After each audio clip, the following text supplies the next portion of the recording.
My view is that open source is a really important ingredient to having a positive AI future. Mark Zuckerberg just released an interview with Rowan Chung where he goes over why open source AI is so important to our future and even national security. He also throws shade at Apple for limiting his company with their closed source AI and even talks about a future where AI agents outnumber us, which could be a relatively eerie future. If you have any interest in AI at all, you are not going to want to miss this incredible interview that we break down for your enjoyment and to help people understand more of what he is talking about. Enjoy. The big release today is Llama 3.1, the first time we're releasing a 405 billion parameter model. So it's by far the most sophisticated open source model that I think anyone has put out. And it really kind of is competitive with some of the leading closed models, and in some areas is even ahead. So I'm really excited to see what people do with that. The thing that I'm most excited about is seeing people use it to distill and fine tune their own models. Right? Like you're saying, this is the first open source frontier level model, but it's not the first frontier level model. So there have been other models that sort of have that capacity. And yeah, people are going to want to do inference directly on the 405 because it's, by our estimates, it's going to be about 50% cheaper, I think, than GPT-4o to do that directly. And so I think that obviously makes a difference to a lot of people. But the thing that I think is really new in the world with this is because it's open weights, the ability to take the model and distill it down to whatever size that you want, to use it for synthetic data generation, to use it as a teacher model. Zuckerberg's Llama 3.1 and open source AI is an incredible advancement for society and will likely become mainstream. It is the first AI that is very powerful, similar to ChatGPT, but is open source for anyone to develop. It allows people to adapt it to their needs while saving money for themselves. It also allows for group collaboration and development.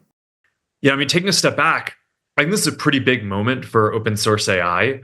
I've been reflecting on this, and I kind of think it's, I've thought for a while that open source AI was going to become the industry standard, and I thought that it would basically follow the path that Linux did, where if you just go back to before Linux was popular, there were all these companies that had their own closed versions of Unix, and at the time, there's nothing that was sort of that sophisticated that had ever been done as an open source project, and people thought, hey, no, this is like the closed model of development is the only way to do something that's this advanced. And at first, Linux kind of got its foothold because it was cheaper, because developers could customize it in different ways. And then over time, as the ecosystem built out, it got more scrutiny, so it actually became the more secure one. It became the more advanced one.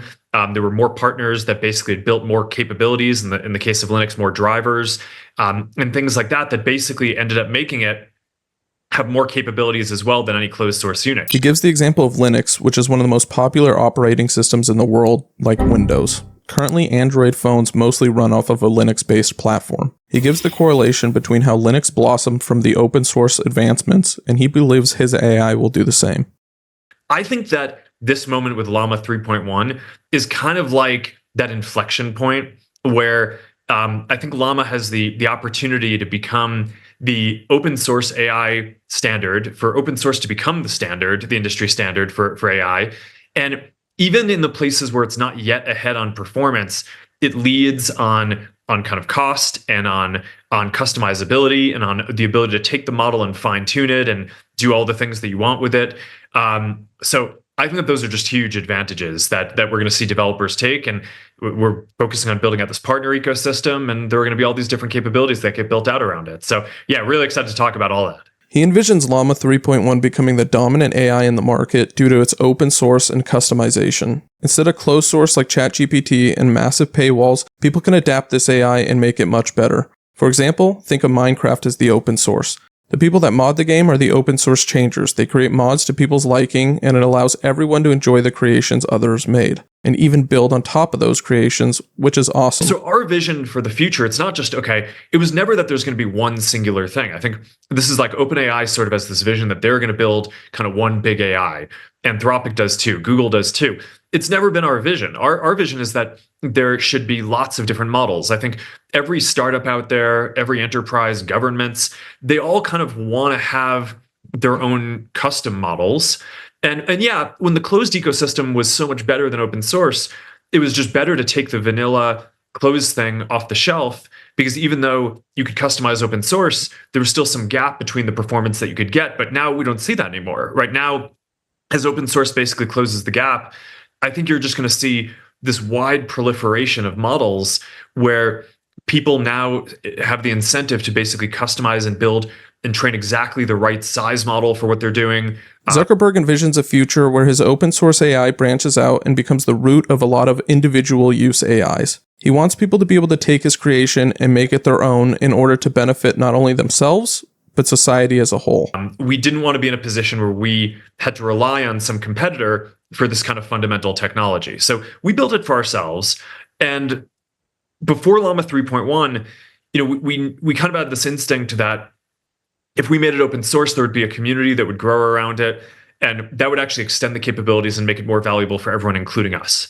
One of the big changes that I think we see with Llama 3.1 is, instead of just building it for ourselves and throwing it over the wall and letting developers use it, this time we're really taking a much more proactive stance on building partnerships and making sure that there's this whole ecosystem of companies that can do interesting things with the model and can serve developers in ways that we're not going to. At the same time, I think that there are also going to be folks like Grok, right, who are doing really interesting work on really kind of ultra low latency inference, and I'm really excited to get this in their hands. And they're building something for launch that basically is gonna enable that too. It's awesome to see that this open source AI will be developed by top developers as well, like the people like Grok. Grok is Elon Musk's AI being developed by the company xAI. With their open source code and Grok specialty in low latency models, this will help to improve the product for everyone. Low latency in this case applies to how fast the response times are to questions or inferences asked to the chatbot. If you have low latency, you have faster response times. At the same time, I actually think that open source is going to end up being the safer and more secure way to develop AI. I know that there's sort of a debate today about, is open source safe? And I actually take the different position on it. It's not only do I think it's safe, I think it's safer than the alternative of closed development. And I sort of break it down into, there are lots of different kinds of harm. So it's you can't just talk about one type of thing. But on this, I think that there's unintentional harms. So the system goes off the rails in some way that people didn't intend. And then there's intentional harms, where you have like some bad actors trying to use the system to do something bad. When it comes to unintentional harms, which I think, by the way, it's worth noting that like most of the sci-fi scenarios that people worry about of AI just going rogue are kind of unintentional. I actually think that open source should be safer on that, because it will have more scrutiny, it'll have more transparency. And I think all the developers who use it, with all the Llama Guard and the safety tools that it comes with, there's going to be so much scrutiny and testing and pressure on those that my guess is that it will have kind of, just like traditional open source software, any kind of issues with it, I think, will be ironed out and fixed a lot quicker than when the closed models. I believe that Zuckerberg is on the correct track with open source being the safest option going forward. When the AI is closed source and behind closed doors, no one knows what cover-ups are happening and what issues may arise in their programs. It also allows checks and balances where massive amounts of people can see the source code and catch potentially unwanted advancements. Which is why I think most of the discussion around safety for open source revolves around intentional harm. It's okay, it's open, it's out there. How are you going to stop bad actors from doing it, doing bad things with it? There, I think you basically want to probably divide the problem into kind of smaller actors, like an individual or some kind of smaller group that's trying to create some mayhem, and larger actors who are more sophisticated and have huge amounts of resources, like big nation states. I think it's kind of a different mix for the two of those. For the smaller actors, and my view on this is that, the way that I think that having a balance of power on this is super important. What we've done in managing our social networks is we have all these kind of bad actors who are trying to do kind of bad stuff on our networks, and a lot of times they deploy AI systems to do that. And the way that we stop them and identify them is by having more sophisticated AI systems that have more compute to go find what they're doing. So I think that this is actually pretty similar to the way that governments and law enforcement essentially maintain order in society. It's like, yeah, you have a bunch of rogue people who might be committing crimes, but generally the police forces and the militaries are much better funded, have more resources, and I think that that's basically going to be true here. Essentially, since Pandora's box has been open, we must fight fire with fire, or in this case, AI with AI. If the quote-unquote good guys can stay ahead technologically in AI, then they can ideally help negate any massive wrongdoers by staying one step ahead. Folks like China or like large, sophisticated actors. And one of the questions that you sometimes hear debated is like, okay, if you're open sourcing the really advanced models, how do you make it so that it doesn't get to China, or they're not going to use that against us? And that's sometimes an argument that people have for, hey, you should lock down development. But I think that that's sort of missing a few things. One is that in order for this all to work, the US has to have an advantage in the first place, or the West. And in kind of our advantage is basically open and decentralized innovation, where it's not just a small number of big companies or labs, it's startups and universities and individuals hacking on things who aren't even parts of companies. And that's a big part of it. And you don't want to shut that down. So, I think if you do, you increase the chance that we don't even lead in the first place. But then I think you get to the issue, which is, okay, like China, or not even China, any government, there are all the risks of kind of stealing the models and espionage. I mean, a lot of the models fit on a hard drive that you can quickly put in your backpack or whatever. And it's I just think we need to be realistic about how likely it is that we can secure, and not us, but like any of the tech companies can secure any of these models long term against very sophisticated efforts to do that. We use open source to basically develop the leading and most robust ecosystem in the world, in that we have an expectation that our companies work closely with our government and allied governments on national security, so that way our governments can persistently just be integrating the latest technology and have whatever it is, a 6-month advantage, 8-month advantage on our adversaries. And I think that that's, I don't know that in this world you get a 10-year permanent advantage, but I think a kind of perpetual lead actually will make us more safe. I think open source is an important part of how we make sure that this benefits everyone and is accessible to everyone. It isn't something that's just locked into a handful of big companies. So these are the many reasons why Zuckerberg believes open source AI is the future of AI, and companies like Apple and OpenAI, aka ChatGPT, are in the wrong lane. Moving forward, we have some drama between Zuckerberg and Apple regarding Zuckerberg's AI incorporation before Llama 3.1. And I'm not saying that Apple's necessarily going to be in the wrong place on this for AI. But if you look back over the last 10 or 15 years,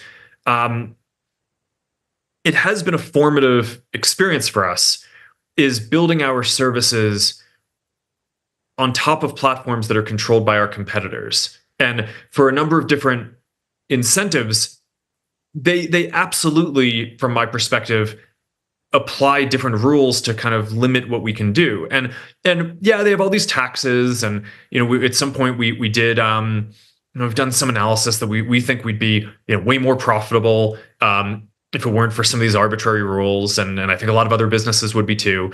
But honestly, the money part, I think it's annoying, but for me, it's not the biggest thing. It's I think it's a little bit soul crushing when you go build features that are what you believe is good for your community, and then you're told that you can't ship them because some company wants to put you in a box so that they can better compete with you. Essentially, when your corporation is so massive, they build on top of each other. For example, Apple's iPhones are commonly on Zuckerberg's Facebook and Instagram and are intertwined in some way. Zuckerberg feels that Apple takes advantage of other companies and overall is a kind of hassle to deal with. They built a platform that they thought would benefit society, and Apple greatly limited them, hence hindering society due to corporate greed for money. They place high taxes on companies that use their platforms. However, Zuckerberg thinks society should take precedence, not necessarily the corporations. And my concern for AI at this point isn't actually Apple. It's more the other companies and how that would evolve. And I think to some degree, it's not even that.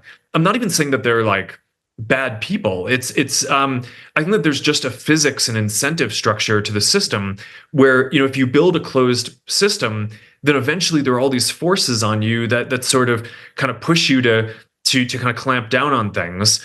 And I think that it will be a healthier ecosystem if it's developed more like the web, but um, but more capable. And I think that, because of how mobile developed, where the closed model won, right? And it's like Apple, I think, has really reaped most of the benefits in terms of, there might be more Android phones out there, but like Apple gets like almost all the profits from mobile phones. I think there's a bit of recency bias because these are long cycles, right? I mean, the iPhone, I think it came out in 2007, right? So we're almost 20 years into this thing. It's a long cycle. But it's easy to forget the fact that the closed model doesn't always win. If you go back to PCs, I know a lot of people have, especially if you're using the Linux analogy, people don't necessarily consider Windows to be maximally open, but compared to the Apple approach of kind of coupling your operating system with the device, the Windows approach was a more open ecosystem, and it won. He's throwing shade at Apple here, saying that eventually his model of open source AI will take over the intensive high profit mindset that Apple has. And it's true, everything Apple has is closed source, down to the charger until recently. Apple made the iPhones have a special quote unquote closed source charger so they could charge more money for their special chargers. Finally, it took 15 iterations, but now you can have a USB-C and actually charge your phone basically anywhere. Coming up, Zuckerberg talks about the future of AI and AGI and how it will eventually outnumber us, which is really scary to a certain extent. I think we're going to live in a world where there are going to be hundreds of millions of billions of different AI agents, eventually probably more AI agents than there are people in the world. Our vision is that there should be a lot of different AIs out there and AI services, not just kind of one singular AI. And that really informs the open source approach. It also informs the product roadmap. So yeah, we have Meta AI. Meta AI is doing quite well. My goal was for it to be the most used AI assistant in the world by the end of the year. I think we're well on track for that. We'll probably hit that milestone, few months before the end of the year.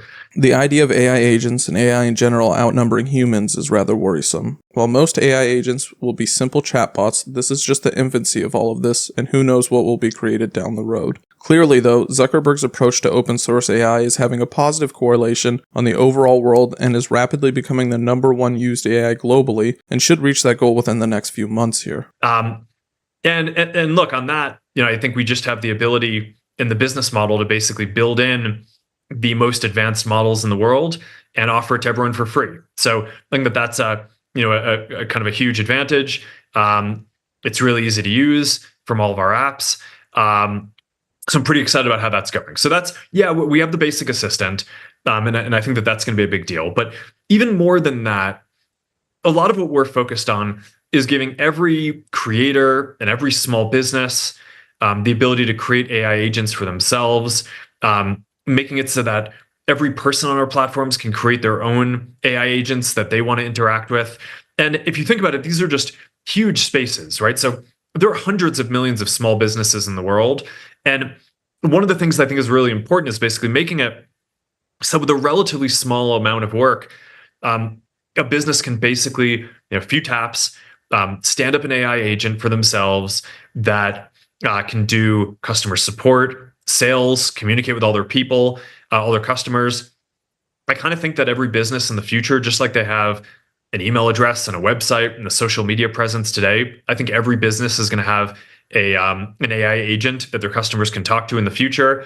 And we want to enable that for all of those. Brings up an interesting idea that we will all be talking to AI chatbots in the future that are customized to companies. For example, when you call a company and a voice machine answers, except this time, an AI will answer that can assist you with anything you need. It's an interesting take and one that I do believe will become implemented in the near future. So it's going to be hundreds of millions, maybe billions of kind of small business agents. Similar deal for creators. There are more than 200 million people on our platforms who consider themselves creators, who basically use our platform in a way that is primarily for building a community, putting out content. Feel like it's kind of like a part of their job is doing that, and they all have this basic issue, which is that there aren't enough hours in the day to engage with their community as much as they'd like. And likewise, I think that their communities would generally want more of their time, but again, not enough hours in the day. So I just think there's going to be a huge unlock where basically every creator can pull in all their information from social media, can train these systems to reflect their values and their business objectives and what they're trying to do, and then people can interact with that. It'll be almost like this almost artistic artifact that creators create that that people can kind of interact with in different ways. This could become messy quickly if you allow an AI to try and learn about your values, then reflect them onto your clientele. If it messes up, this directly affects you and your company or brand image because the AI is now part of your brand. It's an interesting idea, just not one that I would necessarily trust. I do believe AI helping out would be beneficial, but I'm not so sure about the AI reflecting your values. The internet had a big bubble burst before it succeeded. And so all the people who were very long on the internet were eventually right, but sometimes things take a little longer to develop than you think, and you just need to have the commitment to see that through. I hope you all enjoyed the interview and learned some interesting information. If you're at all interested in AI, feel free to subscribe. We go over a ton of new AI and AI futures on this channel. And remember, keep your mind strong and your curiosity stronger. Till next time.